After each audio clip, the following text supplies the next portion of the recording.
Ever feel like you're not quite yourself, like some invisible force is pulling the strings? What if I told you that for billions of people on this planet, that might actually be true? And it all starts with a creature so tiny, it can hijack your brain without you even knowing. Get ready, because we're about to dive into the bizarre world of Toxoplasma gondii, the mind-controlling parasite. So, picture this, deep inside a cat's gut.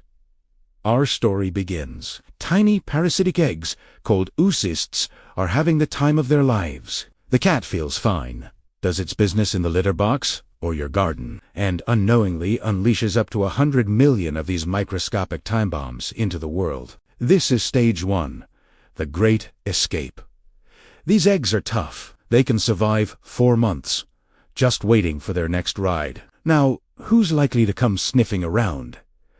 A mouse, of course. This poor unsuspecting mouse nibbles on something contaminated, and boom, the eggs are inside. Stage 2.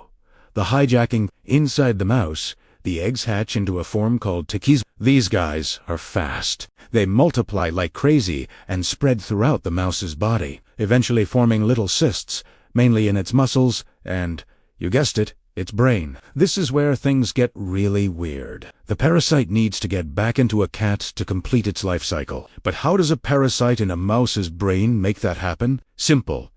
It rewrites the mouse's survival instincts. Normally, a mouse smells cat urine and runs for the hills. But a toxo-infected mouse, it suddenly finds the smell of cat urine attractive. It loses its fear. The parasite turns the mouse into a fearless, cat-seeking zombie. Instead of hiding, it might just stroll right out into the open, making it the easiest lunch a cat has ever had. Stage 3, mission accomplished. The cat eats the mouse, the parasite is back in its primary host, and the whole terrifying cycle starts all over again. So, where do we fit into this horror movie? Well, we're not off the hook. Humans can get infected too. This is the accidental detour in the parasite's journey. We can get it from handling cat litter, eating undercooked meat from an infected animal, or even from contaminated vegetables. Inside us, the parasite does the same thing it does in the mouse.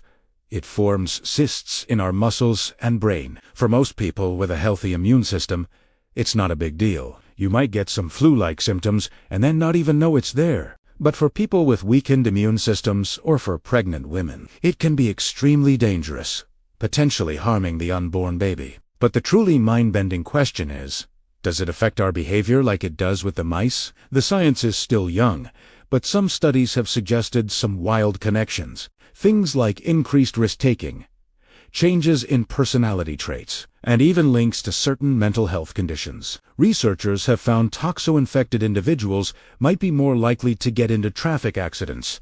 For example, could this tiny parasite be subtly nudging our decisions, making us a little more impulsive, a little less cautious? The idea that a microscopic organism could be influencing who we are is both fascinating and deeply unsettling. So, while we're not running towards lions, the thought that up to a third of the world's population might be carrying this brain-altering parasite is a powerful reminder. We are part of a complex ecosystem, filled with invisible forces that can shape our lives in ways we're only just beginning to understand. Next time you see a cat, maybe you'll look at it a little differently. Thanks for joining me on this dive into the creepy and crazy world of Toxoplasma gondii. If you enjoyed getting your mind blown, hit that like button and subscribe for more deep dives into the hidden world around us. See you in the next one.